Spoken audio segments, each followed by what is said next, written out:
Amados, eu quero começar uma nova série com os irmãos. Em 2 Tessalonicenses, eu convido os irmãos a abrirem, por favor, a carta do apóstolo Paulo. Lá em 2 Tessalonicenses, a segunda carta do apóstolo Paulo a esta igreja, no capítulo de número 1. 2 Tessalonicenses, capítulo de número 1, verso 1 até o verso de número 12, nós vamos ver todo esse capítulo inclusive que vai mostrar para nós um pouco do que Cássia falou. Às vezes Deus aperta para a gente crescer, e é bênção, isso é para a glória do Senhor Jesus. Segunda epístola de Paulo aos Tessalonicenses, no capítulo de número 1, no verso de número 1. No verso de número 1. Todos encontraram? Diz amém? Amém. Olha o que diz a palavra do Senhor. Paulo, Silvano e Timóteo, a igreja dos Tessalonicenses, em Deus nosso Pai e no Senhor Jesus Cristo. Graça e paz a vós outros da parte de Deus Pai e do Senhor Jesus Cristo.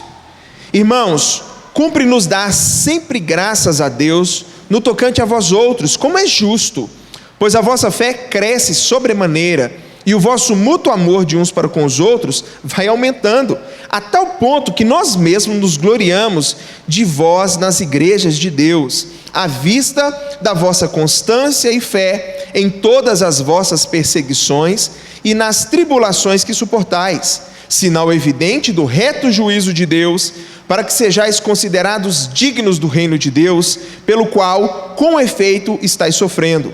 Se de fato é justo para com Deus que Ele dê em paga tribulação aos que vos atribulam, e a vós outros que sois atribulados, alívio juntamente conosco, quando do céu se manifestar o Senhor Jesus com os anjos do seu poder, em chama de fogo, tomando vingança contra os que não conhecem a Deus e contra os que não obedecem ao Evangelho de nosso Senhor Jesus. Estes sofrerão penalidade de eterna destruição, banidos da face do Senhor e da glória do seu poder, quando vier para ser glorificado nos seus santos e ser admirado em todos os que creram naquele dia, porquanto foi crido entre vós o nosso testemunho. Por isso também não cessamos de orar por vós, para que o nosso Deus vos torne dignos da sua vocação e cumpra com poder todo o propósito de bondade e obra de fé, a fim de que o nome de nosso Senhor Jesus seja glorificado em vós e vós nele, segundo a graça do nosso Deus e do Senhor Jesus Cristo. Ó Paizinho, nos colocamos diante da Tua presença para ouvir a Tua palavra. Os louvores foram cantados, nós levantamos as nossas vozes em adoração através dos louvores e agora nos assentamos para ouvir o Senhor falar. E Tu sabes quanto que nós dependemos de Ti, Deus, para ouvir e para praticar a Tua palavra. O Senhor sabe, Deus, a minha dependência do Senhor para transmitir a Tua palavra. Senhor, não é por força, não é por violência, mas é o Teu Espírito que age através da pregação do Evangelho. Em nome de Jesus, alcance cada coração e que essa série seja transformadora na vida dos meus irmãos, a começar em mim, Senhor.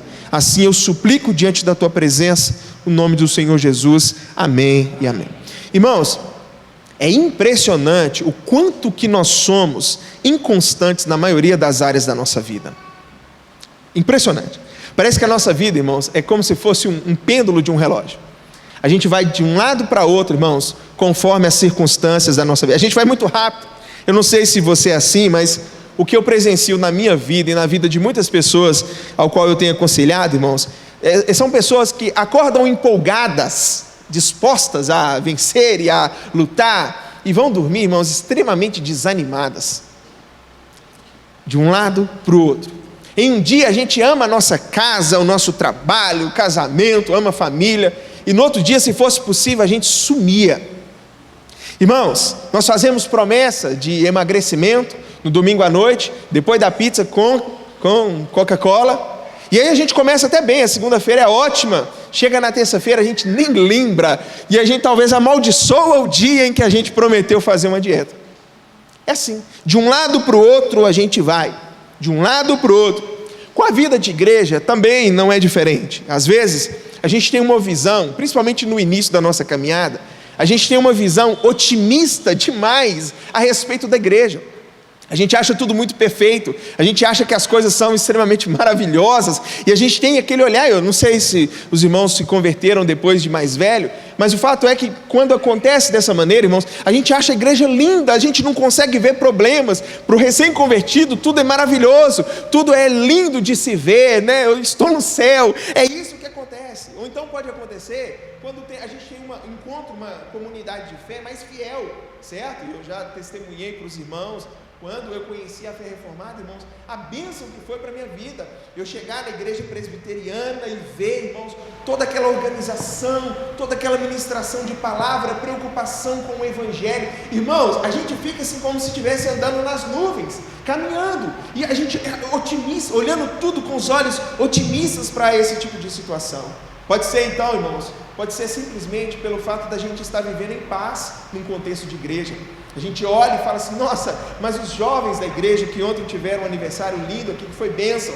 Os jovens da igreja, mas a SAF esteve lá em casa sábado, orando, irmãos, juntamente comigo e minha família, um momento de oração maravilhoso. Nossa, a gente olha isso, a gente olha o PH trabalhando, a gente vê as crianças, escola dominical. Simplesmente isso, irmãos, a gente olha e a gente fica meio que até bobo. Nossa, mas que coisa maravilhosa. Começa a olhar para a igreja, irmãos, às vezes até mesmo de maneira ingênua, como se aqui fosse, muitas das vezes o que as pessoas tentam colocar, como se fosse o céu na terra. Nós estamos vivendo o céu na terra. A gente olha com esses olhos otimistas, e muitas vezes, eu já digo, irmãos, as pessoas que chegam aqui na igreja, eu já gosto de cortar isso pela raiz. Roberto sabe disso. Falei assim: olha, lá Nacional, antes do Roberto chegar, é comunidade de pecadores, então cuidado com o que você está esperando encontrar lá. Mas tudo para nós, irmãos, quando se trata de uma nova comunidade de fé, é mais fiel. Lá o evangelho tem sido pregado, lá isso, a gente alegra o coração, irmãos, e às vezes até ingênuo ao olhar para esse tipo de situação,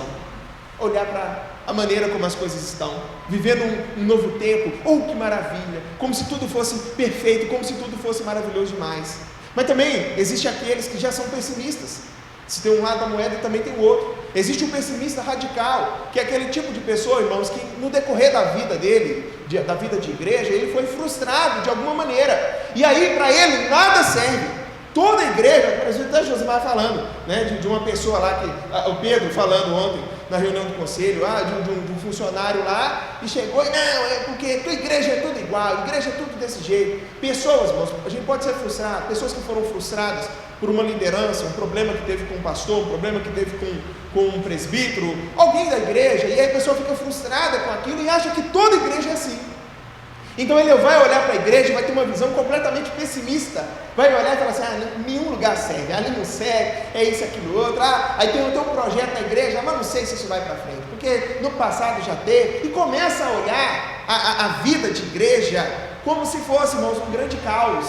Foi frustrada, pode ser uma situação de que a pessoa estava esperando ser votada para uma liderança, por exemplo. Mas eu esperava ser votado para presbítero, eu esperava que eu fosse seu diácono, que eu fosse seu líder de sociedade. Aí a pessoa fica frustrada. Ou então, irmãos, frustrações, onde uma pessoa simplesmente não conseguiu o carro que almejava, ou qualquer que seja a situação. Aí a pessoa começa a olhar, irmãos, e ao invés de ter um céu na terra, a pessoa acha que ela está vivendo um inferno na terra, porque nenhuma igreja presta, nada funciona, nada é isso, é tudo muito ruim. Aí, irmãos, na nossa vida, a maioria das vezes é assim: ou é 8 ou 80, ou está muito bom, ou a gente é um otimista ingênuo, achando tudo perfeito, ou então a gente é um pessimista radical, de que nada está bom, de que todo lugar, não, toda igreja tem pecador, ali é um bando de hipócrita, ali é um bando disso. Irmãos, quantas são as pessoas que estão desse tipo?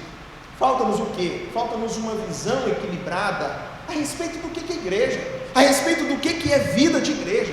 2 Tessalonicenses, logo no início, logo no capítulo, nesse primeiro capítulo aqui, nos ajuda a ver, irmãos, que nós não podemos ser ingênuos, nem muito menos pessimistas quando a gente trata a respeito de igreja. Paulo é o autor dessa carta, é a segunda carta que ele está enviando. A primeira a gente já teve até a oportunidade de estudar aqui, vale a pena, irmãos. Paulo funda aquela igreja, mas os irmãos sabem a luta que foi para Paulo estar ali no meio dos irmãos. Ele foi impedido de ali estar, mas é uma igreja, irmãos, excepcional. Os irmãos são novos na fé, estão cheios de dúvidas. Paulo escreve a primeira carta. O objetivo é responder as perguntas e fortalecer o coração deles, porque eles estavam sendo perseguidos. O problema é, irmão, que a perseguição aumentou ainda mais. como também aumentaram as dúvidas do pessoal, principalmente com respeito à vinda do Senhor Jesus. Segunda Tessalonicenses, irmãos, tem como objetivo aqui mostrar principalmente a volta do Senhor, como será a vinda do nosso Senhor quando Ele surgir. Por quê? Porque tinha gente lá na igreja que, por exemplo, não estava querendo, na igreja de Tessalônica, que não estava querendo trabalhar, porque tipo assim, Jesus vai voltar a qualquer momento. Vou trabalhar para quê? Vou suportar aquele meu chefe lá, horroroso, vou nada, não, vou. Aí estava vivendo às custas dos outros irmãos, sendo alimentado pela igreja, causando um grande peso. Mas o problema pior é que tinha irmãos dentro da igreja de Tessalônica falando que Jesus já tinha voltado. Aquilo deixou Paulo injuriado. Nós vamos ver isso mais para frente. O fato é que havia necessidade de Paulo escrever essa carta. E essa carta, irmãos, como falou ao coração daquela igreja, certamente, irmãos, vai falar a nós, mostrando para nós, irmãos, vida de igreja, com dificuldade, com batalhas, e mostrando principalmente para nós, irmãos, como nós vivemos termos uma visão mais equilibrada a respeito da vida da igreja.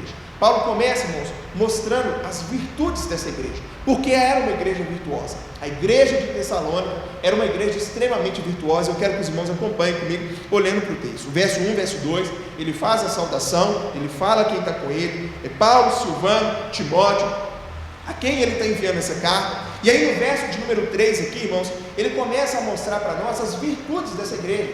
Como que essa igreja, irmãos, era uma igreja que se destacava. Tem 3 destaques aqui, 3 virtudes aqui maravilhosas que a gente encontra nessa igreja. Irmãos, o verso 3, irmãos, cumpre-nos dar sempre graças a Deus no tocante a vós outros, como é justo. Ou seja, ele está falando assim, olha, é justo que eu louve essas virtudes em vocês, porque vocês são dessa maneira, porque vocês têm dado esse testemunho. E aí sempre é o seguinte, né? A gente é bom para poder averiguar as faltas das pessoas, difícil para poder elogiar as qualidades, né? O Roberto, não, porque o Roberto é desse jeito. E o que você pode falar de qualidade? Na maioria das vezes não surge qualidades. O apóstolo Paulo fala assim, olha, é justo que eu dê demonstrações, que eu mostre, que eu fale a respeito das virtudes de vocês. Mas qual que é a primeira virtude aqui? O primeiro delas, irmãos, no tocante a vós outros, como é justo, pois a vossa fé cresce sobremaneira. Irmãos, a igreja de Tessalônica estava sofrendo uma perseguição terrível. Mas quanto mais, irmãos, batia, era igual bolo, mais os irmãos cresciam em fé. E aqui, Angélica, é um cresce sobremaneira. Vocês estão crescendo cada dia mais, desenvolvendo, cada dia mais crentes no Senhor, que é exatamente, Maria José, o que o Senhor espera de nós. O que, como crentes no Senhor, a gente tem que buscar. Ser mais crentes no Senhor, crescer, que a nossa fé, que irmãos, a pessoa que você encontrou em dezembro, possa olhar e falar assim, olha, eu vejo mais fé em você, eu estou vendo o seu crescimento espiritual. E a igreja de Tessalônica é assim. Paulo está falando assim, olha, eu enviei uma carta para vocês, que já elogiavam vocês, com 5, 6 meses de crente, vocês já eram espetaculares, mas a fé de vocês está aumentando ainda mais.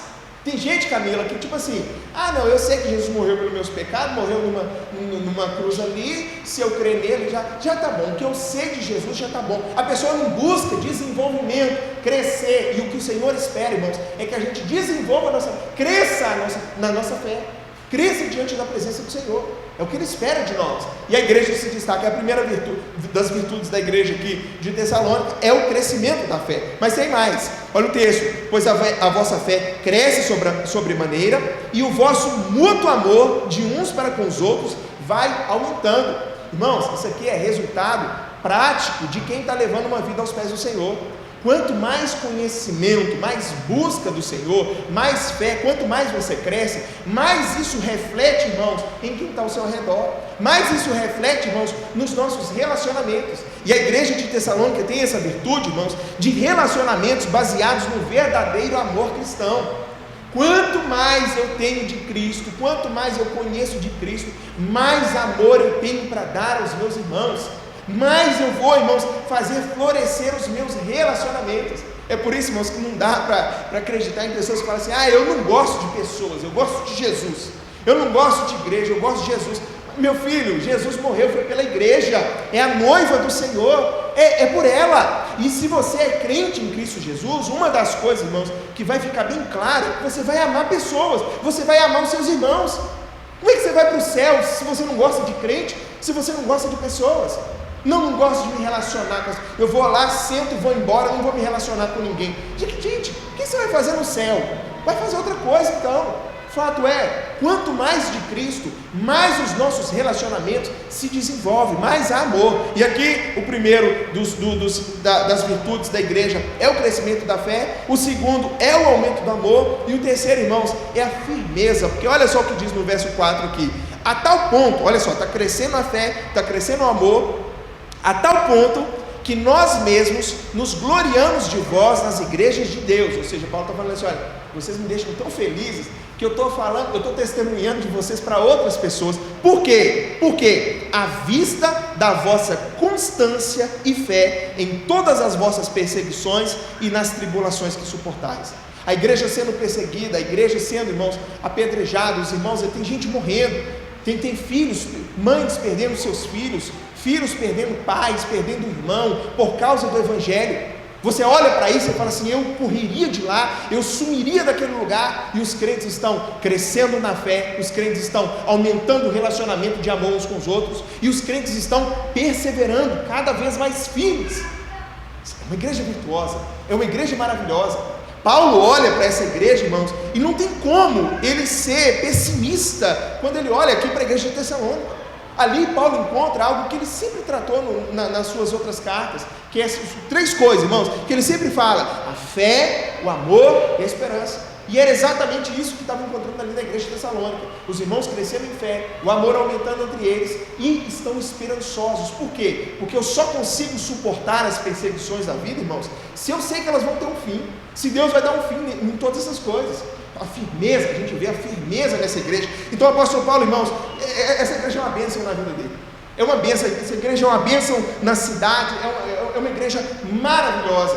Mas, Francelino, a igreja mais abençoada do mundo não está livre de problemas.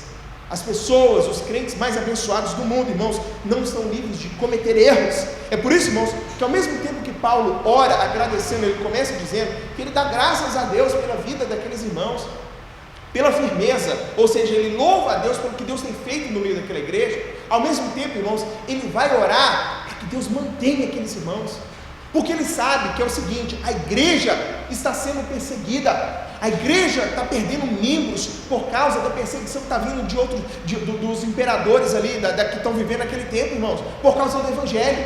Irmãos, uma igreja no meio de provações e de tribulações pode, irmãos, perder alguns na sua caminhada. Eu estou falando perder no sentido de fé. Pode ser que alguém venha esmorecer, e o apóstolo Paulo fala assim: eu vou orar para que Deus mantenha, para que vocês perseverem diante da presença do Senhor. É o que a gente encontra no verso 11 e 12. Olha aí o verso 11 e 12: por isso também não cessamos de orar por vós, para que o nosso Deus vos torne dignos da sua vocação e cumpra com poder todo o propósito de bondade e obra de fé, a fim de que o nome de nosso Senhor Jesus seja glorificado em vós e vós nele, segundo a graça do nosso Deus e do Senhor Jesus Cristo. Olha só o que o apóstolo Paulo fala: eu oro pelo que Deus está fazendo no meio de vocês. Isso é bênção, isso é algo maravilhoso, mas eu oro para que Deus mantenha vocês, porque, irmãos, estar na fé, você vir para a fé é maravilhoso, mas permanecer, irmãos, é batalha, é luta. Você sabe que ser crente não é fácil. Aquela igreja está enfrentando provações. É fácil da gente ter pessoas que possam tropeçar no momento de batalha. Irmãos, tem sido uma das minhas orações para que Deus sustente a igreja na Ucrânia, e Ele vai sustentar. O povo está sofrendo em crise, irmãos. Aí o pastor, um dos pastores de destaque lá, já soltou a nota, né? A igreja vai para o subsolo, a igreja vai continuar fazendo o que ela sempre fez: pregar o evangelho e crer no Senhor Jesus.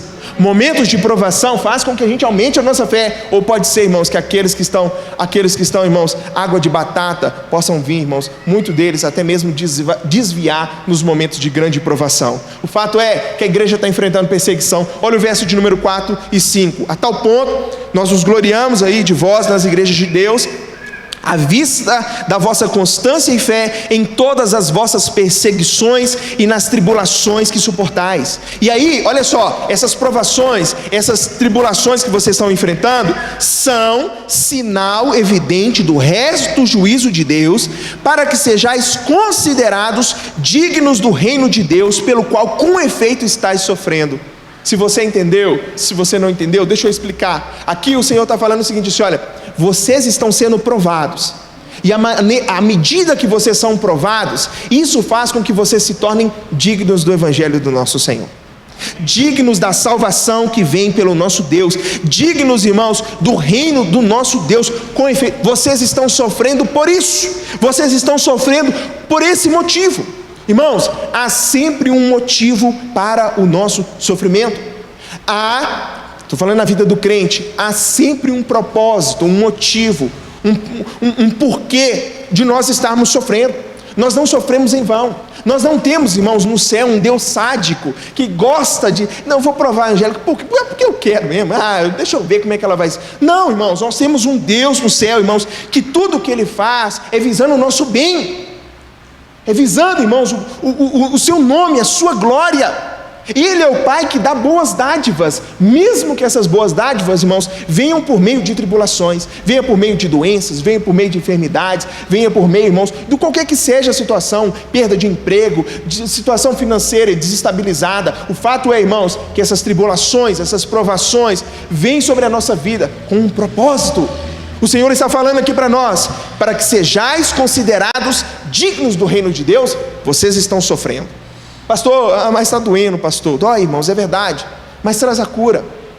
Dói, é verdade, mas traz a cura, nos faz crescer. É como passar mertiolate, não do nosso tempo, não desse tempo agora, o mertiolate antigo. Doía, mas era para sarar. Doía, mas era, irmãos, para trazer a cura. O seu ainda doía, né, Angélica? Doía, irmãos, era ruim de passar aquele negócio, ardia demais. Mas você sabe, irmãos, que daqui a pouco o joelho, qualquer que seja o lugar, irmãos, já estava melhor. As provações, elas têm esse propósito. O propósito de nos fazer crescer diante do Senhor. Tem essa função, as provações têm a função de nos aperfeiçoar, para que nós sejamos dignos do reino de Deus. É o que esse texto diz para nós essa noite. Mas eu tenho um alívio de Deus para você. E o alívio, irmãos, é que vai passar.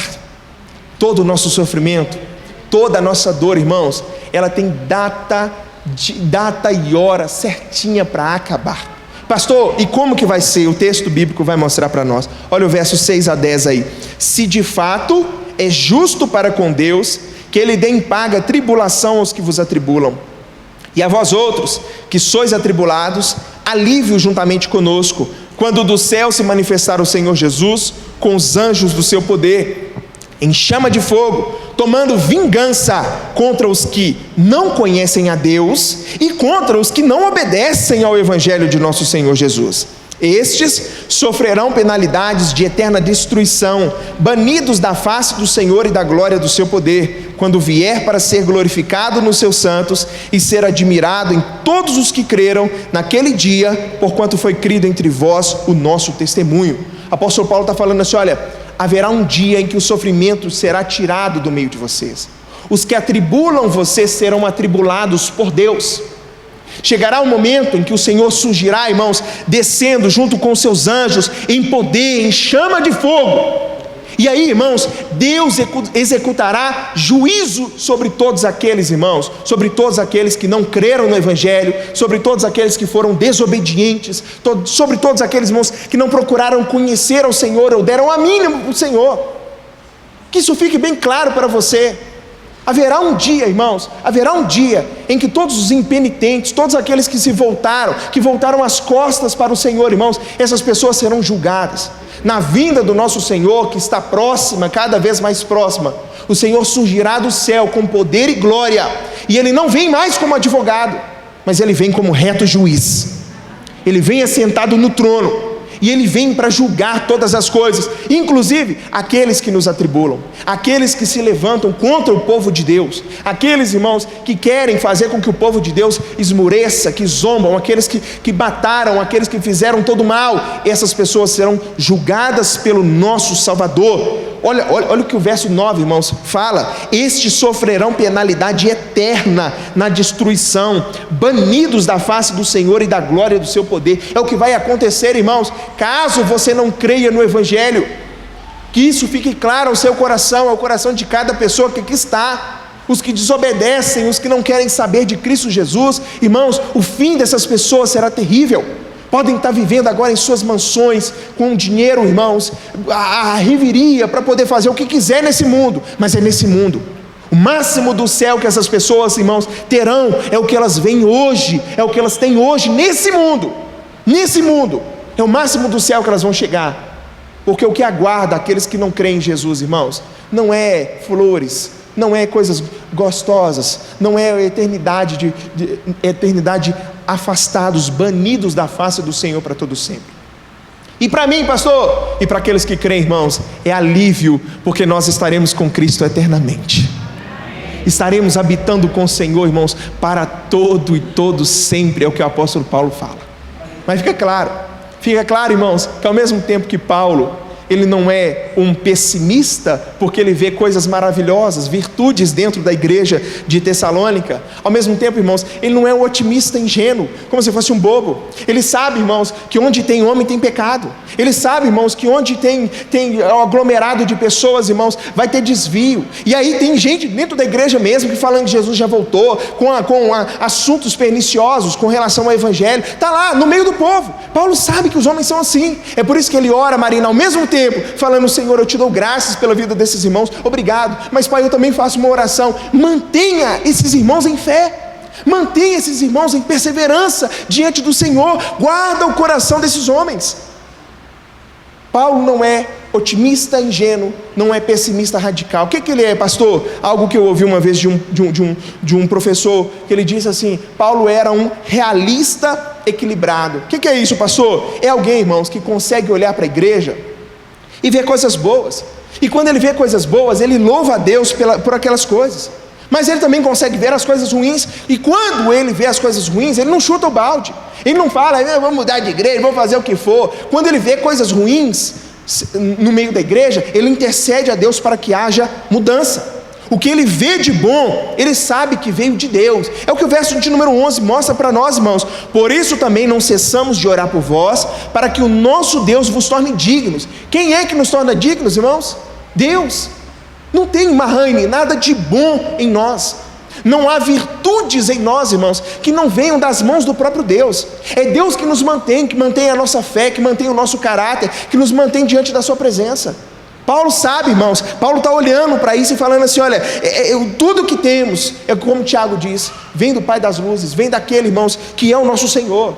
Ele é o realista equilibrado. O realista equilibrado, quando ele vê algo de ruim, ele sabe que aquilo, irmãos, não vai lutar contra homem, não vai lutar contra carne, não vai lutar contra sangue. As nossas lutas, irmãos, as nossas lutas é contra essas coisas, é contra as potestades do mal. A gente sabe onde está a batalha, é fruto do pecado que habita em nosso meio. Mas apesar, irmãos, de todo estrago que um pecado possa trazer no meio da igreja, ele não é suficiente para terminar, para acabar com a igreja do Senhor, porque é Deus que mantém a sua igreja. É Deus que mantém a sua igreja. Paulo cria, irmãos, na doutrina da perseverança dos santos. Você sabe qual que é essa doutrina? É a doutrina que vai dizer, irmãos, que Deus vai nos preservar até o final. Ele vai fazer com que nós perseveremos até o final. Porque se você está aqui hoje, querido, deixa eu te falar uma coisa: se você acha que você está aqui hoje pelas suas próprias forças, pela sua própria vontade, pelo seu próprio desejo, quem te trouxe a esse lugar foi o Senhor. E Ele vai fazer com que você persevere, se de fato você está em Cristo Jesus. Paulo cria na preservação dos santos, e essa é a verdade. Deixa eu terminar, queridos, trazendo algumas aplicações bem práticas, bem claras ao coração da igreja aqui. Primeira coisa, irmãos, é de que o modo como nós vemos e vivenciamos a vida de igreja depende muito de para quem a gente está olhando. O modo como a gente vê e vivencia a vida de igreja, essa vida comum de igreja, depende muito de para quem nós estamos olhando. Se a gente está olhando para o homem, se o nosso foco é humano, eu vou olhar e vou falar assim: olha, aquele Anselmo ali, eu não boto a mão no fogo para quem eu de jeito nenhum, não boto. Aquele pastor ali, misericórdia, que soubesse o passado dele. Aquela irmã lá que cantou, aquele que tocou, aquele que fica na portaria. Se a gente olhar com os olhos humanos, duas coisas podem acontecer. Primeiro, a gente vira um otimista bobo, que a gente vai achar que tudo é lindo demais. Ai, que igreja perfeita, esse nacional, meu Deus do céu, o povo ali é santo, todo mundo santo, perfeito. A gente vai olhar assim, e aí a gente vai se orgulhar, porque causa isso em nós, né? A gente fica orgulhoso por achar que a igreja que a gente está é perfeita, que a igreja que a gente está é a igreja de santo. A gente fica orgulhoso. Isso aqui é o olhar humano. Ou então pode acontecer o contrário, você olhar e não ver coisa boa nenhuma. Nacional não presta, pelo amor de Deus. Ou lugarzinho que eu vou falar com você, se soubesse do irmão fulano, ciclano e beltrano, o que aconteceu, o que fez isso, aquilo outro, a gente olha, irmãos, e não consegue ver virtude nenhuma. Você está olhando com os olhos humanos, ou você está olhando com os olhos de Cristo?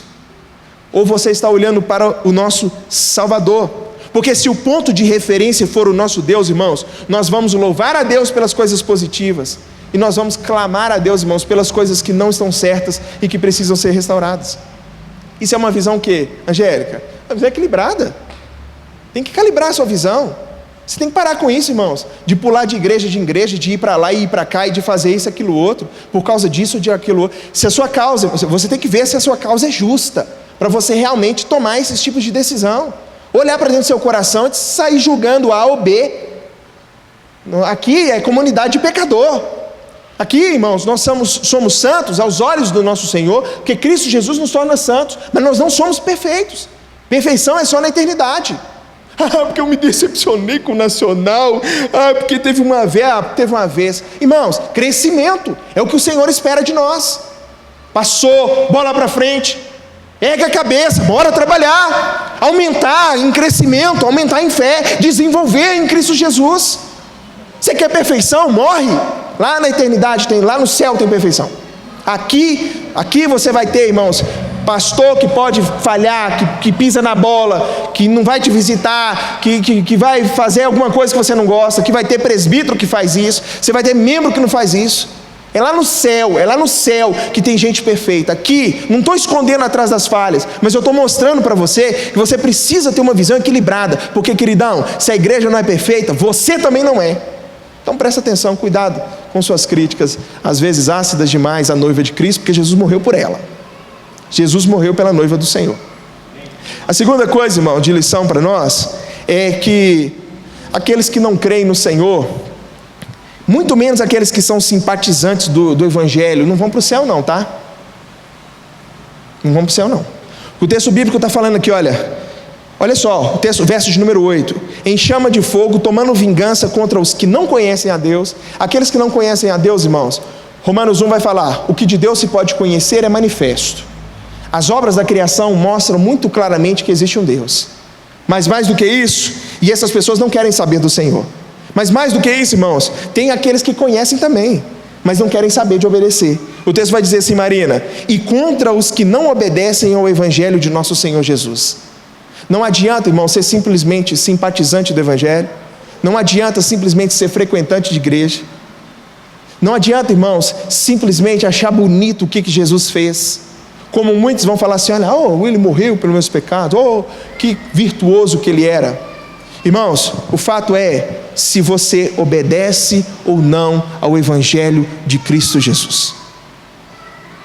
Se você vive uma vida aos pés do Senhor ou não. Pastor, mas eu caio. Eu também, e quem viveu no passado também, e os apóstolos também. O único perfeito foi Jesus. Mas o fato é, você se arrepende e volta aos pés do Senhor? Você se arrepende, dá a cara a tapa, bota a cara no pó, se arrepende e clama a Deus misericórdia, porque aquele que confessa e deixa alcança a misericórdia. É o que a palavra do Senhor diz para nós. A gente tem que tomar cuidado com isso, porque, queridos, assim como o céu é real, o inferno também é. Assim como as consequências são maravilhosas para a vida daqueles que creem, as consequências para os que não creem também é real. Terceira e última das aplicações, irmãos, e essa é para alívio, é de que Jesus virá. E quando ele surgir no céu, irmãos, Dona Raimunda, essa dor nas suas costas vai embora. Essa dor, Isa, no seu ciático vai embora. Essa dor no seu dente, no seu pé, essa sua tristeza, a depressão, a angústia, todo vazio, irmãos, vai passar, porque nós estaremos com Cristo, habitando com Ele eternamente. Jesus virá e trará alívio ao seu povo. Se Ele não trazer alívio, irmãos, enquanto nós estamos aqui nessa vida, você pode ter certeza, amado, que Jesus dará alívio quando nós estivermos com Ele, reinando com Ele, eternamente, para todo e todo sempre. É Paulo falando para a igreja de Tessalônica, queridos, não precisa ficar como um pêndulo indo de um lado para o outro, não. Sejam equilibrados, olhem para o Senhor, porque apesar do sofrimento, Deus trará alívio ao coração dessa igreja. Aqueles que creem, irmãos, não serão desamparados. Ainda que a gente morra aqui nesse mundo, irmãos, nós não morreremos eternamente, porque nós estaremos com o Senhor. Ele virá, amados, Ele virá. Essa é a promessa que Ele deixa a cada um de nós. Você crê nisso? Então fique de pé, eu quero orar com você nessa noite. São fiéis as promessas do Senhor.